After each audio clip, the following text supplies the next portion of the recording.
ঘুম থেকে উঠে আজ চোখে পড়ল মুখোশটা, স্পটলাইটের নিচে ঝুলানো। বাগেরহাটে কবি রুদ্রমেলা থেকে কেনা। নিপুণ ভাই রানা। কোন নিপুণ? নিপুণ তো দুজন ছিল। হ্যাঁ, চাকমা নিপুণ। শুধু চোখের গঠনের কারণে একই ক্লাসে দুইজন নিপুণকে আলাদা করতে সহপাঠী ও জুনিয়র সবার কাছেই তার এই নামের পরিণতি হয়েছিল। এই গানটা নিপুণ ভাইয়ের খুব পছন্দের ছিল।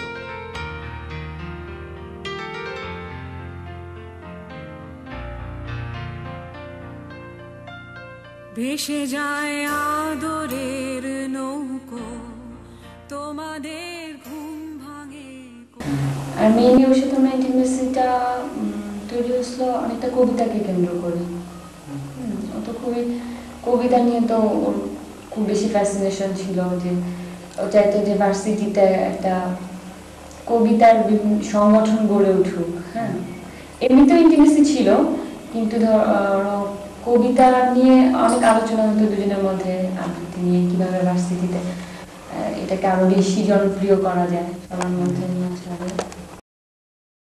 যখন বোমা বিস্ফোরণটা হলো ওই সময় আমার খুব মন খারাপ ছিল, খুবই, মানে কয়েকদিন থেকে দেখতেছি যে খুব মন খারাপ। ও বলতেছে যে আসলে এরকম একটা ব্যাপার হচ্ছে দেশে, অথচ আমরা কেউ কিছু করতে পারতেছি না।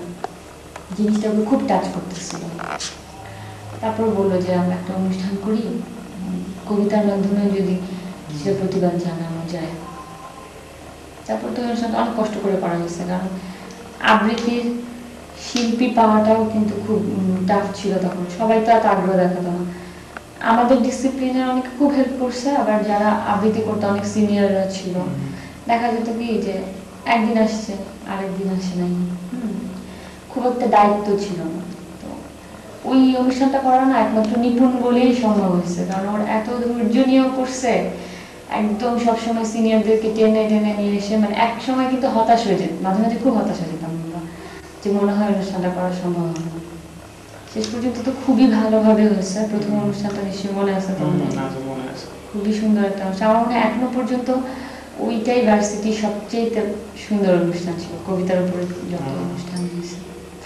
তারপর ওই 1408 সালে যখন অনেক মানুষ রমনাবদ্ধ ছায়ানটের তত্ত্বাবধানে রবীন্দ্রসঙ্গীত গেতে গেল, মানুষ তখন রবীন্দ্রসঙ্গীত গাচ্ছে, হঠাৎ করে যায় দুটো মানুষ গান গাইতে গেল, দেশের কথা বলতে গেল, ফিরে আসতে লাশ কাটে। ঠিক ওরকম একটা সময়ে নিপুণ ভাই কবিতাটা লিখে একটা পোস্টার লিখে একা একা নিয়ে ঘুরে বেড়ায় সব জায়গায়, একরকম খুব ফুটে ছিল চেহারাটা। সকালে মায় নিজ হাতে আঁচড়ে দেওয়া চুল এখন ছিন্ন ভিন্ন চাপ চাপ রক্তে ভেজা। 18 ফিট দূরে পড়ে আছে একটা হাত, শুধুই একটা হাত। বনের ভালোবাসায় বেঁধে দেওয়া রাখি এখনো পড়েছে। ছিন্ন ভিন্ন বুকের পাঁজরের মাঝে আজন্ম কাঁপটাতে থাকলে পিণ্ডটা ফুটো বেলুনের মতো চুপসে গেল।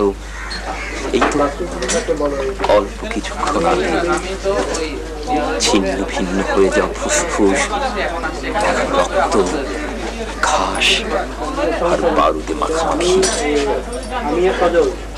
কিন্তু কি আশ্চর্য, প্রেয়সীর দেয়া নববর্ষের ফুলটা তখনও ক্ষত, তার একটাও পাপড়ি ছেড়ে না। হায় রে ফুল, জীবন যেখানে ছিটকে বেরিয়ে গেল, ভালোবাসার চিহ্ন সেটা উপহাস করতেও ছাড়ে না। শুধু আজ সে একা নয়, পড়ে আছে আরো বহু দেহ। কিছুক্ষণ আগেও সেগুলো মানুষ হয়ে হাসতো, কাঁদতো, স্বপ্ন দেখত। সামাজিক চিহ্ন হয়ে জন্মে তারা মূল্যহীন জীবনের মূল্য খুঁজত। সংস্কৃতি মাখনের সভ্যতার পাউরুটি খেত, তারা ভালোবাসত খুব খুব ভীষণভাবে ভালোবাসত। আমি জানি তার বেশি কিছু চাই, শুধু বাঁচতে চেয়েছিল একটু সুখে, একটু স্বপ্নে।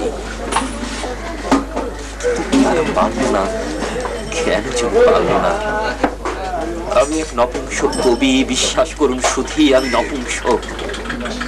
যদি সত্যিকারের পুরুষ হতাম, এসব মানুষের রক্তে পা ভেজানো উপরতলা সবকটা শুয়োরের বাচ্চাকে এক কাতারে দাঁড় করিয়ে গুলি করে হত্যা করতাম। আমি পারছি না, পারছি না। তারপর ওই অনুষ্ঠানটা করার পরে আমাদের মনে আসলো যে আমরা একটা সংগঠন করি না কেন। যদি মানে আগে তো চিন্তাই করতে পারতাম না যে শুধু কবিতা দিয়ে কোনো অনুষ্ঠান সম্ভব। তারপরে ওই অনুষ্ঠানে যারা যারা ছিল মোটামুটি ওদের অনেককে মিলে ওঙ্কার তো গঠন করলাম আমরা। তারপর শ্রীমতা আমাদের সাথে আসলো। এটা তো আসলে সাংগঠনিক দিকটা বলতেছি। আর এমনিতে ফ্রেন্ড হিসাবে নিপুণ আমার অসাধারণ ছিল। আমি কিন্তু এখনো ওকে খুবই মিস করি ফ্রেন্ড হিসাবে।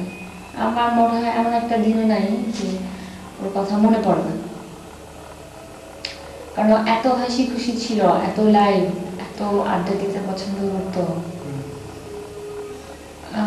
ওকে এখনো ধরো চায়ের দোকানের সামনে গেলে কিন্তু মনে হয় যে ও মনে হয় একটু পরে বের হয়ে আসবে। যে আড্ডা হয়তো কি বেশিরভাগ সময় যে আড্ডা দিচ্ছি, ওখানে গিয়ে দেখা হয়ে গেল ওর সাথে, উঠতে দিতে চাইতো না কিন্তু একদম গল্প করতে সাথে যাই কাজ আছে।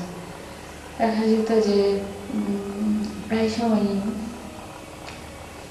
বলতে যাই একটু বস, যতবারই উঠতে চাই ওই এক্সপ্রেশনটা আমার এখনো চোখে আসে। হ্যাঁ না একটু